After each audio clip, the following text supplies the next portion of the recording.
Okay, so Joe Castronovo, we are so excited. You're our second guest on for the month.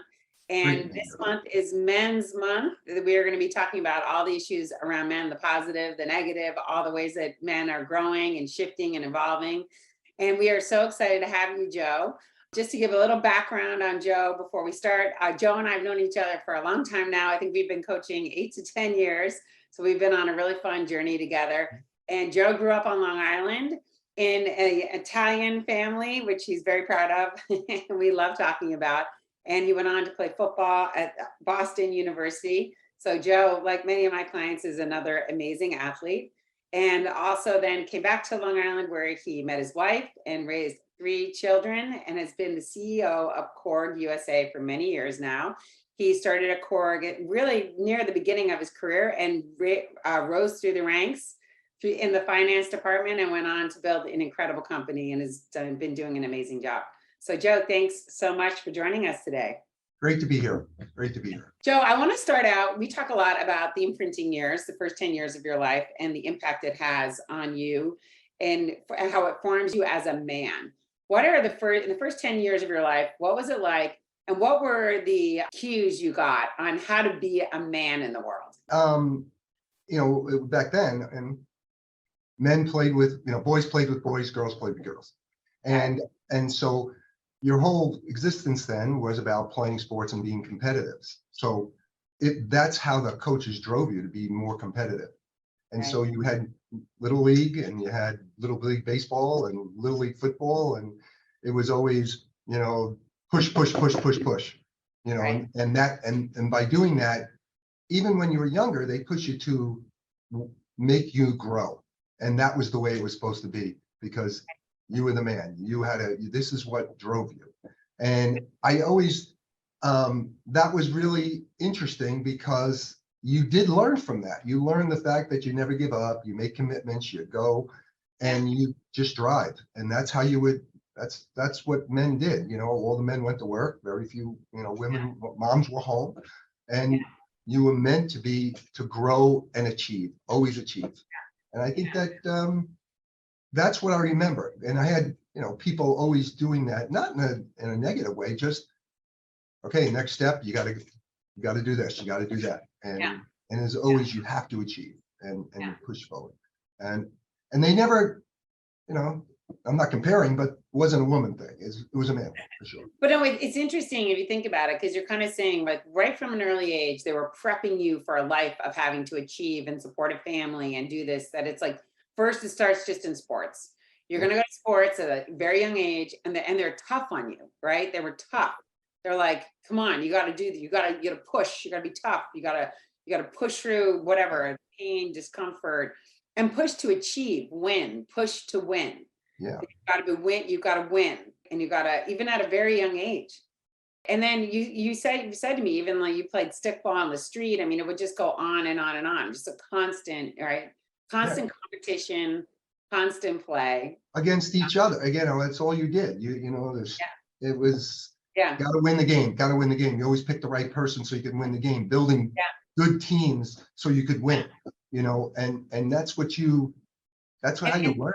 And so as a man, would you also then compare yourself to the other boys as your competition, kind of looking and thinking, I've got to be better than him, or I need to align with him because he's good? And how did Well, it always growing up in a neighborhood, which everybody did, or back then, is that you always wanted to be picked. So there were older people and younger people.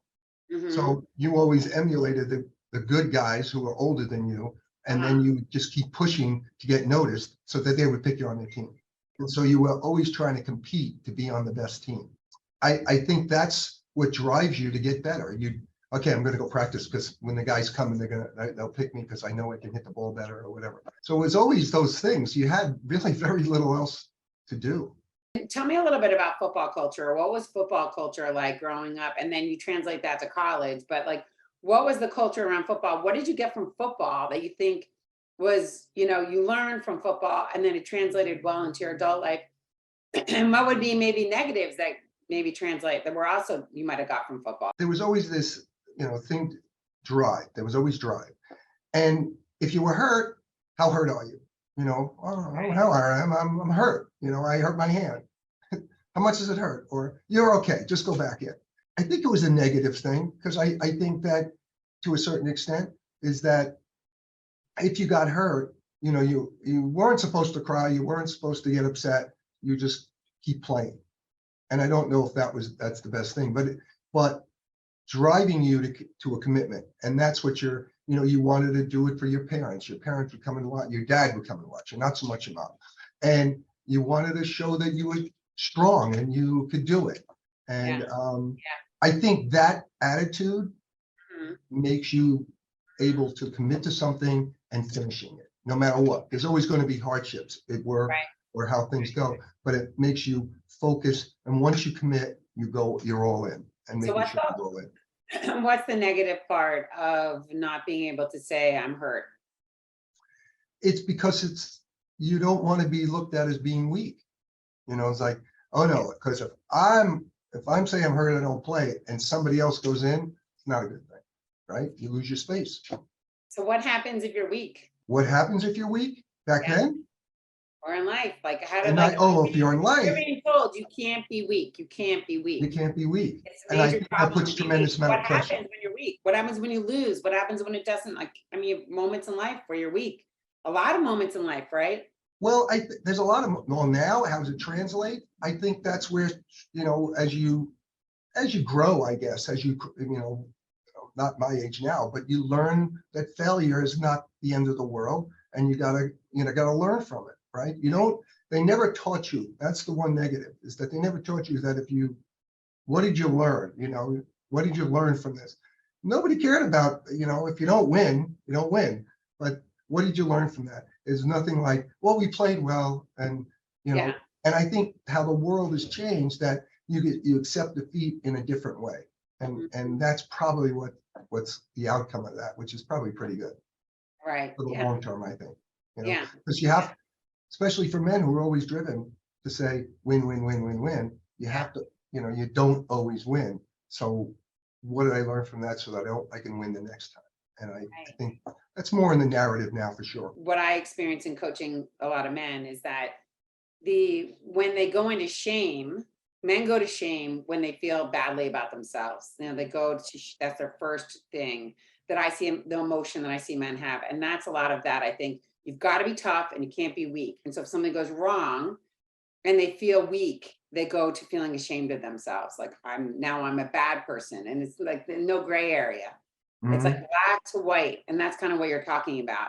And what we've learned now as a culture, and what I think a lot of men have learned now as they grow through companies, is there's this gray area, and that's growth. So when you lose or when you're weak, it's really you're just growing, right? You're just growing to the next level. And the men who don't learn that still really struggle, but the men who learn that, and that's where feedback comes in, right? That feedback is that middle route, because it's time to grow. So we need to give you some feedback on how to get to the win, because right now you're not quite there. Right. And that's that space that we help then. And if men can hear and so what I see in coaching men, where they're great, is that men can be really good at hearing feedback because they're tough and they want the win so much. But if they go to shame, then they can't hear the feedback because they're too afraid of being weak. Yeah. And that's all manifested from there. Right. And people have to be able to make that shift. Right. And coaching and get out of that shame. Get out of that shame. Get out of that place where they can't hear any feedback because they feel like that puts them in the weak pile, and they're so afraid of being on that side. I think there's no return from the weak side. They think there's no return. Yeah, that's right. And why do you think men feel like there's no return from the weak side? Where does that come from? Man, that probably comes from how you were raised and what the expectations were placed in front of you. Growing up, I don't think there was a weakness. I don't think athletes, people who weren't athletes, there was things like, he's a weakling. Because I don't think so at all. I don't know. I think that might be like almost like if you feel like you're weak and you're not being nurtured and 0 to 10 years. I think that's where you can feel that it's so negative to when you lose, you're a loser, that Well, stays with you. it's interesting because I'll say I see two observations. One is I see a lot of bullying with boys when they're young, and they can really beat on the weaker one. Mhm. And I think a lot of the boys then get scared to not be that kid that's getting beat on, and that can be really scary. But then also I see with men as adults being very, very supportive of each other. Okay, so talk to me about how you translate, everything you learned now into being a CEO and, leading a company, leading all the younger men beneath you. I Mhm. often will say to you, you're kind of the patriarch of the company. And there are times where it's almost like you're raising your family again, but in this corporate environment, right? Because Yeah, everyone's going through the stages of life, right? yeah, And you're as this head male, it's almost like you're the head of your household and you're head of the company. It's kind of funny, right. right? And I have the same thing with women too, who are the matriarchs of their companies. So Mhm. tell me a little bit about how you play that role, and how that shows up, and the things you learned. The mentoring and the patience you need, again, from from the employees. You need to have a lot more patience, right? And r- I think the biggest struggle is, and for me, is helping them along, but giving them that sense that they have to, holding them accountable for what they do. Mm. Because generationally, I don't know if this is different, is that it's hard. They want to do things, but they don't necessarily want to be accountable for those decisions. They want to make the decisions, but not accountable. Do And you, do that's, you see the younger men as tough as your generation? I think overall, I see not necessarily in my company, but people of that age group who are really always pushing, always driving. And right. And I think some of the people in my industry aren't, they're more of the of artist, Mhm. and that side of the Yeah. spectrum, not very interesting for a person who developed, for myself, being in teams and being part of teams, and always making sure people were accountable, because we each were accountable to each other. Yeah. From a men's perspective, I Yeah. find in our organization that the women sometimes are much stronger than the men. Why do you think the women are stronger than the men in your organization? Are they more resilient, or what is it? Um, yeah, in a sense that it's easier for them to kind of put their head down and go forward. Sometimes the men are just kind of, maybe it's upbringing, I'm not sure. I thought it would be easier, actually. And you and I've talked about this a little bit, is that trying to mentor them and move them forward, I thought would be easier, because I knew at their age what I wanted. I'm not sure they know what they want. Why do you think they don't know exactly what they want, or it feels Or different? I'm not sure they don't know what they want, a little bit of that, but how to go and get it. So when I was raised, you put that prize out there, you're You go driving. after I'm going after it until I get it, until I it. tell you you're out, or whatever. You're Yeah, not good yeah, enough, yeah. or you're not this, or whatever. And I think you're focused on reaching your own potential, and what that is, and not being afraid of that. So it could be individual, but based on how they were brought up and their life and all those things that go into it. Mm. Um, but I think that they're influenced, I think for them, the way they were brought up, and now with the changing evolution, I think they're the generation that's having more problems with it than my generation, Yes, because interesting. we're on the other side. Maybe it was easier almost because it was more black and white. It was like, this is what you do, Yes, how it's going to go. And now there are all these choices yeah. and it's more confusing. Well, Yeah. and I don't want to get Yeah. political, and I'm not going Yeah. to get political, but look at all the things that you Yeah. have to worry about with managing people going forward, all the Yeah. different various, people different people, Yeah. and how walks of life, the whole, pride community, all that, and how Yeah. that intertwines in Yeah. organizations, which you never had to do before. I think it's, So and it's a and lot now more you complicated. mix the men in there, and then and what their traditional roles were. Wow. Well, okay, so this is something that's interesting to me. I see a lot around men that I think is fascinating, is that men have a natural instinct to be dominant, and a lot of that comes from masculinity, and even how we talk, we were talking earlier about how men go a lot to physical aggression, even in their emotional Yeah. connection, to something. And so then how does that work in the workplace? Like I always say, men have this natural instinct to be dominant. And it's one thing when they're raised in an environment with all men and they get how one person's dominating or not and how the pecking order goes. But now all of a sudden you create a workplace where it's women and all kinds of diversity.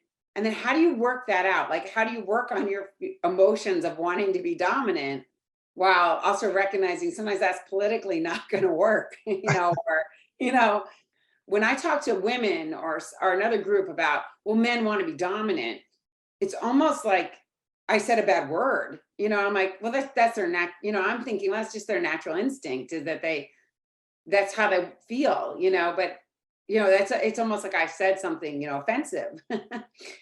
Dominance when I was growing up was more physical than it is now. And there's no Right. question. Hmm. Because for the last 30 years, you know how many growing up, there was always fights at school. There's no fights in school. Right. Everybody resulted to, it was like a violent thing, right? Like a physical thing, if you will. Now, they've taken all that out of the how upbringing. So this generation, So their first move tell is me not something. violent. The So first move tell for men. me, is that good or bad? Like, what's good about it and what's bad about it? The good about it is that you should try to work out your problems without resulting to violence. Right. But when you look at what's happening in the world today, look at all the violence with guns. Right. We So, still have so much violence. so where is it? And Where's it going? it's not all the older generation shooting people. It's all the younger generation, but maybe it's all that suppressed, Feelings. feeling. Well, so this is really interesting because there's a couple of things I've seen. One thing is that teaching has become predominantly female. So boys have very few role models that are men as teachers. But Right. the other thing we see about being raised is the women, obviously have very different emotional and physical construct than men. So boys who are fidgety and want to be physical and when I was raising my kids, my son couldn't let my daughter pass him without tackling her. So now you have women really raising boys in school. So obviously there's positive to not fighting everything out Sure. physically, but then there's got to be some negative in it too, because the men have such a physical connection to their emotions. And in some ways that's negative. They've got to get connected. Look, we know in coaching, we've got to get men connected to their emotions, not just through their physical environment, right? Sure. And also not just through sex, because it's another way they connect to their emotions through something physical, playing a sport, something positive physical, something negative physical, and through sex. These are the ways I've seen men connect to emotion. Okay. And then they're almost like, don't know what else to do after that. So there's all these other ways to connect to their emotions so that they can feel life, process emotions, feel sadness, feel vulnerable, feel Yeah. pain and discomfort, right? But we can't just remove the physical. We can't just remove that, Right. because then it takes something away from their life, actually. I mean, I think this is where a lot of the evolution is in trying to figure this all out, right? Yeah. So, okay, so one other thing I want to ask about is how Sure. your generation feels about the boys, men, like the different generations today, women providing, the roles shifting so much. I mean, do you find that you and your friends look at it and think, oh, these guys have it so hard because now they've got to do laundry and make money? Or do you feel like, oh, it's great because, the relationship, there's more equality and, the women can earn money too, and it's not all Yeah. on the guy. Like, how do you think your generation looks at it? For the guys who are not that connected, at home, right? And they were working, their wives were home raising a family. That was the partnership. I Mhm. think the partnership has changed now because of Yeah. women working, right? So the guys I talk to and most of my friends, they don't there's nothing negative. They don't say, well, poor Alex, he's got to go home and do the laundry or whatever. It's just the way it is, and they make time. They make time to do the things and continue to. I think it's really just an evolution. I don't think there's really anybody says, oh man, geez, a kid, you got to go to soccer games, you got to go to lacrosse games, you got to go to the plays, you got to do. No, it's part of. I think parents now are so much more connected with their kids, and that might be a bad thing. Oh, well, that's interesting. But I will say, I think on a positive note, we see men far more connected to their children and enjoying children. Yes. Because a lot of the people I coach who are in their 60s really felt their father was, very disconnected from them in many cases, not in all cases, but in some cases, their father was just a figurehead, not really someone who was in their life or involved in their life. Especially for the women. Oh, yeah. Father was just, No, I think after 18 years old and you went off to college, they were as dumb as they could be, especially if, no, but it's not a bad thing. I mean, your parents were always your parents, right? Yeah. But now, I mean, myself, looking at it, I enjoy, my children in their 30s, and they love having dinner with us, especially if I'm paying. But they enjoy you. They still like doing things together. Not everything, but I never did that much with my parents after I moved down and was on my own, and good, and I think some of these things are really good. I really do. And we have to, maybe it's shifting back the other way, but I think our parents, when I was younger, they dropped you off at your sport and they went home. Now the parents are there looking at everything. I know. And then they go talk to the coaches. I know. My father would never have spoken to a coach about whether I should be playing or not. I know. I would have been like that. But anyway, I think you and I could go off on that a long way, and So, hopefully we're going to see that pendulum move back towards the middle. And because I don't think it's fair to the kids. I really don't. It's not. So anyway, but Joe, we're gonna have to wrap. Thank you so much for participating. This was really great. It was really great. Yeah, good. Thank you so much. Thanks. All right, have a great day. Bye-bye.